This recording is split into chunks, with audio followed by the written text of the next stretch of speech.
So guys, what is going on? Welcome back to the channel. It's the instant match reaction. Fulham 1, Manchester United 1, and we remain winless after 2 games in the Premier League so far this season. But what the hell was that today? If we're being honest, that was pathetic. That was shit.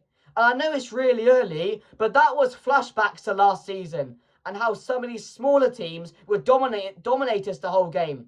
Because other than the first 10 minutes, where we looked really sharp, shades of last week against Arsenal, started really well, dominant in attack, Cunha was firing on the ball, and Bremer looked good, we were fluent, we were in control. Other than the first 10 minutes, we were bloody shit. As soon as Fulham got into the game, they controlled it for the rest of the 70 minutes.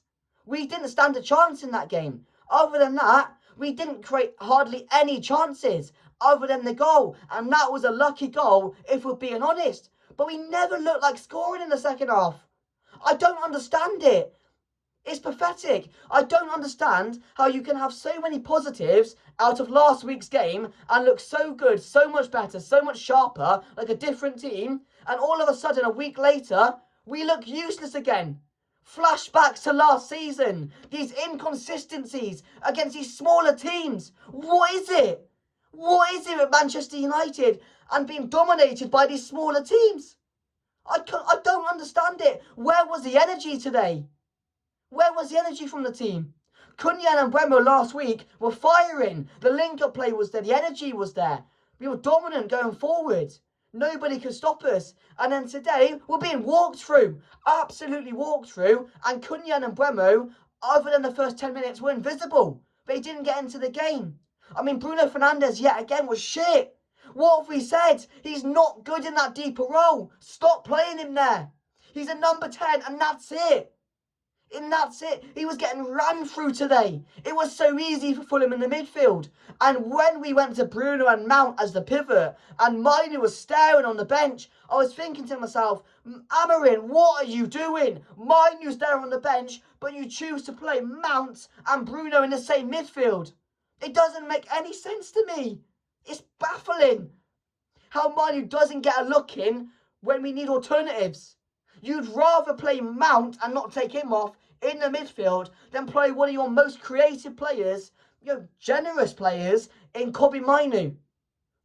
I don't understand it. The subs towards the end as well. Maguire and Heathen on with like 10 minutes to go.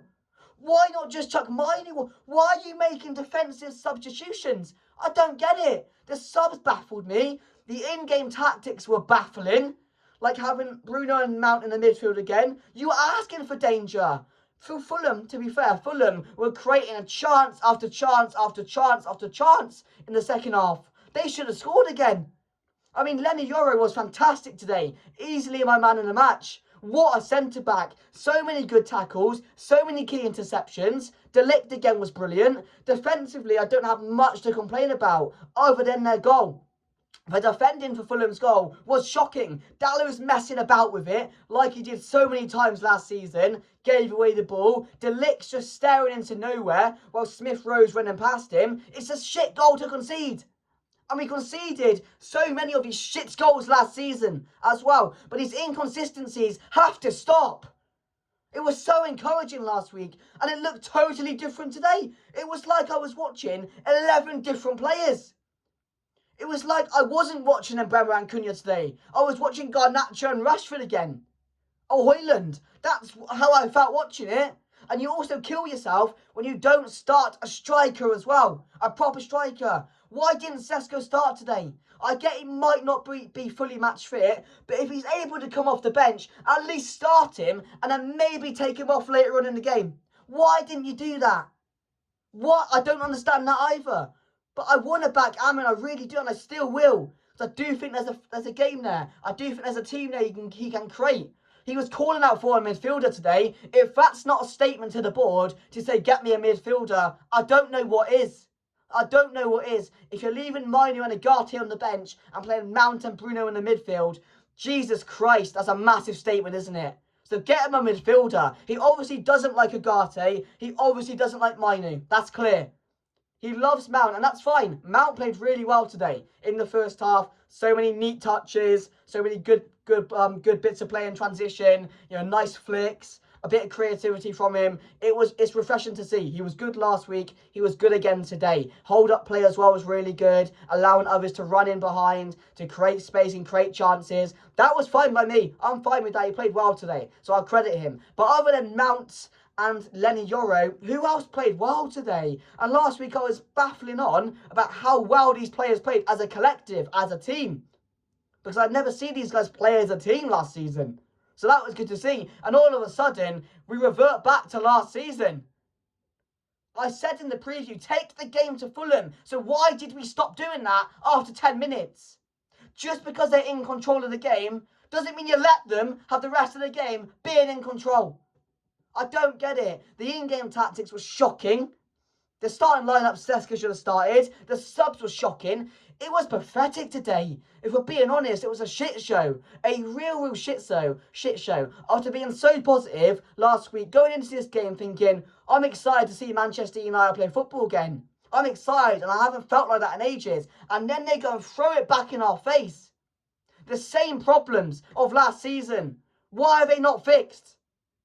Why are they not fixed? We can't be having these inconsistencies again this season. We can't. Full stop. It was shocking. But Bruno today as well, our captain, it's for the second goal, completely lost his runner. And in the second half, let's be honest, Bruno gave up. In that midfield, he gave up. Because they had the whole of the grass in the midfield when Mount and Bruno went in that midfield. There wasn't a midfield after that. There really wasn't. But I don't know what positives you can take out of that other than how well Lenny Yoro played. Sesko came on, didn't really do too much, but we were begging for it at the end, weren't we? We were reverting to long balls, play it to 6-foot giants. What are we like? What? I don't get it. I honestly don't get it, and that's what I'm so pissed off about today. I'm so frustrated because you need to build on it. What's the point of performing that well last week? You're going against weak opposition in Fulham. Don't get me wrong, they're a very good side, and they showed that today. I didn't think it would be an easy game. Not by any stretch of the imagination. I said that in my preview. But at least take the game to them. That's what I want to see now this season. Take the game to these teams. Because we are capable of doing it. You have Cunha. Look how good he was in the first 10 minutes. Imagine that for 90 minutes. And Bremer again was good in the first 10 minutes, but you have these great players now, these proven Premier League players, which are going to cause problems, which are going to create chances, but you can't be having Mount through the middle, Cunha through the middle, play him on the left, and play Sesko up top. Otherwise, you're not going to get the best out of these players. It's that simple. I was really excited to see Sesko start with Bremer and Cunha today. It was really frustrating that I didn't see that, because when Sesko came on, it was too late to do anything, because we weren't in control. It was Fulham or nothing in those last 20 minutes. Because we were never going to win that game. And I'll tell you that now. And in the second half, we rarely looked like scoring. And that's not what I want to see. We were promised this attacking, exciting football this season. And we have the players to do it now. So there's absolutely no excuses. Absolutely none for what we saw today. Shocking. And it was some misplaced passes, sloppy football, silly challenges. Like, cut it out. These inconsistencies have to stop now. They really do. But Amarin today did not help himself. Did not help himself. And I call him out when he does it. I will call him out. I am going to back him 100%. Because I think it's Amarin or nothing now. That's how I'm really feeling about this season. Like I said, it's do or die this season now for Manchester United as a football club. Because I swear to God, if we have another season like last year, I might erupt. I actually might erupt. I think everyone will have the right to do so as well. But that was not good today. That was not good. I know it's early, but that was not promising. That was not what I saw last week. That was not building on a good performance. That was going backwards. That was going backwards and back to last season where we were shit. Getting controlled by all these smaller teams and struggling in these type of games. It is a hard one to take. It's a hard one to take. It's a slap back to reality. It's a slap back to reality. And that's what the game was today. So man in the match, Lenny Yoro by a distance. Lenny Yoro and De Ligt were really good. It wasn't his goal in the end. It was an own goal, which makes it worse. Because it makes us... Well, if you look at the stats, we got kind of lucky, didn't we? We really did get lucky if you actually watched the game as well. But yeah, man in the match, Lenny Yoro. It's just so frustrating, man.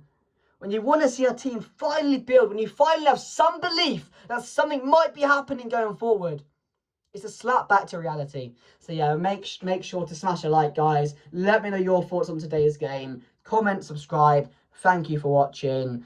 Anything else I want to say on the game quickly before we leave? There's not, is there? There's not. I mean, Amad Diallo being wasted. Again, looked like one of our best players. Now he's got to learn to be a right wing back. There's problems. The transfer window shuts this year and we've still got so many players to clear out. We need a midfielder. It looks like we're getting a goalkeeper in because Bayern is bloody shocking as well. I've never seen a keeper so scared in my life of a corner kick. When a corner kick is basically as good as a direct free kick, there's a problem as well. There's a problem as well. But yeah, so many problems today. And, you know, I know it's early, guys, but that was not good today. Not good. And now you've got Chelsea and Man City coming up in the next 3 weeks as well. I mean, I needed a win here. I needed a win. These first 2 games were the games where I looked at thinking we could get 6 points here. With City and Chelsea coming up, we could get ahead of things and get 6 points. I said 7 points from our first 5 games. Doesn't look promising, does it? Does not look promising. And Burnley up next, we better win there, I swear to God. I mean, we have Grimsby coming up in the cup. There will not be a preview for that, but you think we're going to win that, don't you? Because if we lose that, my God, it's Grimsby for fuck's sake. But yeah, Grimsby and then Burnley. It should be a week where we can hopefully install some confidence in the side, but they're going to be shocked today. They really, really are. I'm interested to go and see Ruben Amorim's comments on the game, so I don't think he'd be happy. But again, I want him to take some blame today. I don't like what he did, and maybe it was a statement to the board. I think it was today, a massive statement. But yeah, we'll see what happens. But yeah, smash a like, subscribe. Thank you for watching, and I'll see you guys later. Goodbye.